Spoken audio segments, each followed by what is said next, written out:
your life has become white noise. So that all of a sudden you're either deaf or blind to the things that are before you, that you have the power, you have the opportunity, you have the freedom, you have the strength, the influence to change. But because you're so stuck in the routine, the to-do list, the stuff that has to get done, you neglect to see it as an opportunity to enhance an efficiency, to drive a cost out, to up a service experience, to own it, personalize it, and elevate it. You will get the chance to lean into leadership, to lean into what it means to engage people. Some of you were worried about me, weren't you? You were worried where we were going with that. How many of you know that WTF stands for What's the Future? You know it now. I think what we find is that it can be all-consuming. If the truth be known, some executives will say, I get this sense of innovation vertigo where I know I'm supposed to do it, but how do you embrace it all? Well, one person doesn't have to embrace it all. That's where we have to create a culture where innovation is everyone's job. It was common for all of us to refer to the customer as king. That was what we did. That's not true anymore. The customer is actually queen.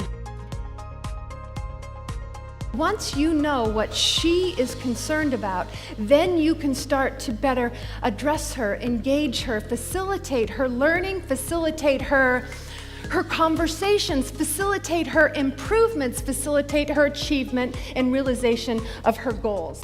I'm not looking for a fly-by consultant. And so she's been part of our family, working with us, highly inspiring and high quality. They're real, they're genuine, they have the vision of how to help us and help you. And I really think that we're beginning something great. And we're adopting you. We want you to be a big part of our lives. This is a real joy for me to introduce to you Jackie Freiberg, because I consider Jackie a soulmate, you know.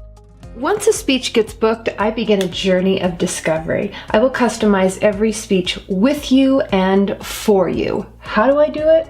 Well, I'll get on the phone. I'll find out what your desired outcomes are. I want to know what the mission, the vision, and the values are that are driving your business or your association. And why do I do that?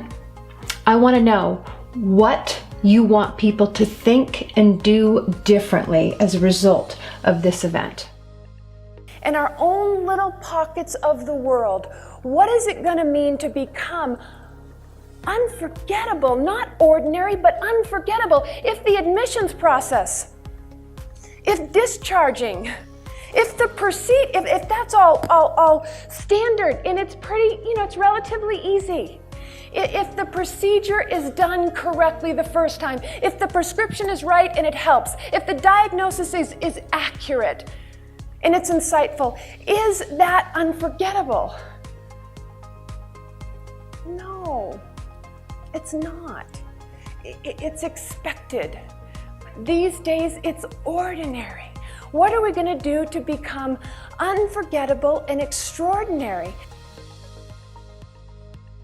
The only way you can draw the best out of others is by first knowing who you are, growing yourself, and then you earn the right and the respect of others so that you can draw them into that space of self-awareness, having a more positive impact, and becoming a leader themselves.